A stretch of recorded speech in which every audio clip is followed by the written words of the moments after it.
Hi, on today's Cooking Easy with Keitha, we're going to make a side called scalloped potatoes, and this is my Aunt Trisha's recipe. So I'm going to make a half a version of what she normally makes, which would probably be about a 9 by 13. I'll make a smaller one for my family.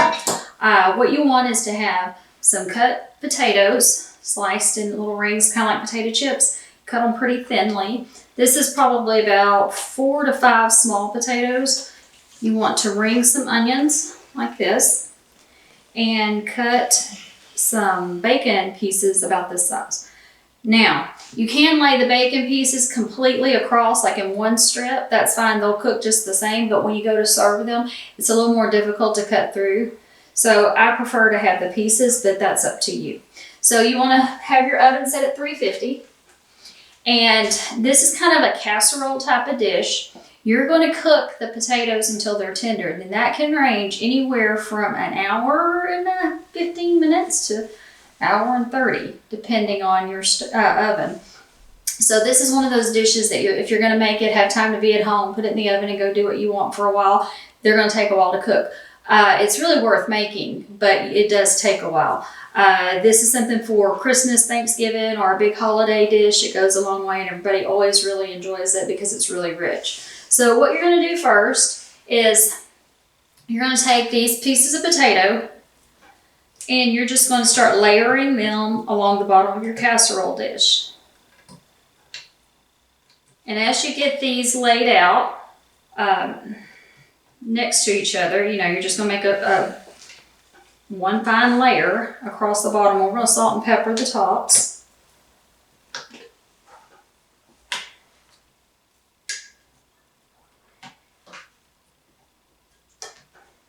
And so if you can see that, I know that it's both the same color as the porcelain on the pan.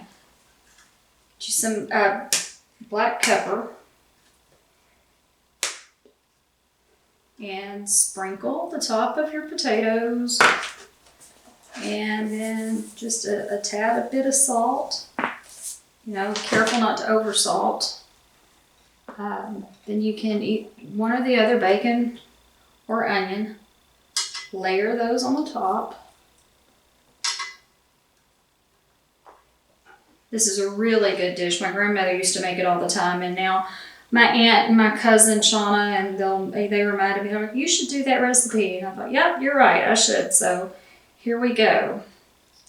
And I'm not going to keep you through the whole thing. I'm going to layer this, show you what it looks like, and then we're going to cut away. I'm going to finish doing my layering, and we'll come back and we'll get ready to bake it. So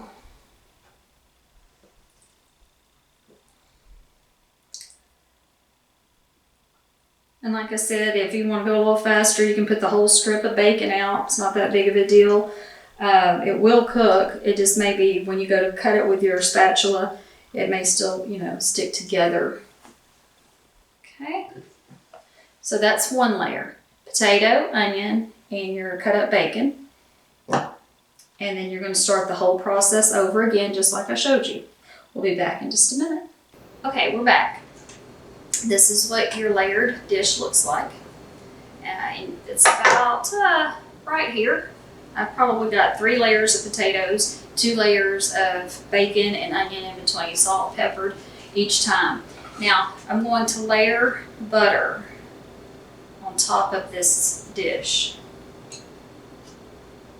And that's going to melt down and go into your potatoes as well. Like I said, it's a really rich, hearty dish. We've always enjoyed it, and my cousin Heather asked me the other day, do you have a cheesy potato recipe? And that's when I thought of this and got in touch with my aunt and got the recipe so that we could share that and pass it along to everybody else, because it really is good. My butter is wanting to stick together. Okay, so that is the butter on top. Now, you're going to add a little bit of water to the dish. Okay, that was probably maybe 1/4 of a cup of water. And then you're going to have regular whole milk. You can even use evaporated milk and add a little bit of water to it to make a whole milk consistency. But what you want to do is pour enough milk in your potatoes that the water level rises to about half the side of the pan. And what I mean by that is like right in this edge, okay? So that you can see it underneath your layer of potatoes. And if you need to, if you think that's a little bit too much milk, you can add a little bit more water to bring that level up. You just don't want them to dry out while you're baking them. Okay, when you bake these, you're going to have them covered in aluminum foil. So get you a sheet of aluminum foil that wants to work with you. So this one doesn't.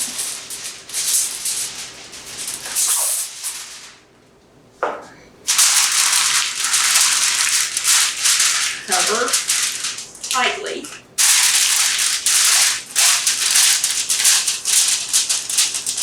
And add them to a preheated 350 degree oven. Set your timer, I'm going to say for at least an hour. If you want to come in at 45 minutes and open the foil and give it a check, feel free. But I'm going to go with an hour. Okay, so those are going to bake. I'll come back and check them, and then we're going to take the foil off at the time when the potatoes are tender. We're going to cover it with the cheese of our choice. Mine today is going to be Colby Jack, but if you want to use just plain cheddar, mild cheddar, whatever, that's fine. So at that point, we'll cover it, we'll put it back in the oven and let the cheese get bubbly, and then you're ready to serve. Okay, we're back. We're going to check on our scalloped potatoes. Careful when you pull them out of the oven because the steam is quite a bit. Shut that back. We're going to check and see how tender they are, and this has been about 40 minutes, and they're completely tender. So I'm going to finish up this one bag of Colby Jack, and I'm going to add another bag to it. And I like a lot of cheese, so that would be like a sack and a half. And this is a 2-cup sack, so looking at maybe 3 cups of shredded cheese. Cover the tops, and you're going to return this to the oven to let some of that liquid evaporate. You're going to put it back in for maybe another 15 minutes until the cheese is nice and bubbly. You may, for protection, put a cookie sheet underneath so that if it was to bubble over, you don't have such a mess on your oven. So we will be back in about 15 minutes. Okay, it's been about 15 minutes. We're going to take our cheesy scalloped potatoes out of the oven. Just like that. And if the camera can see what it looks like. It's nice and golden on the top, and it's still bubbling. Let them sit for a little bit before you serve them so that they can kind of soak up the hot juice that's inside, and you're done.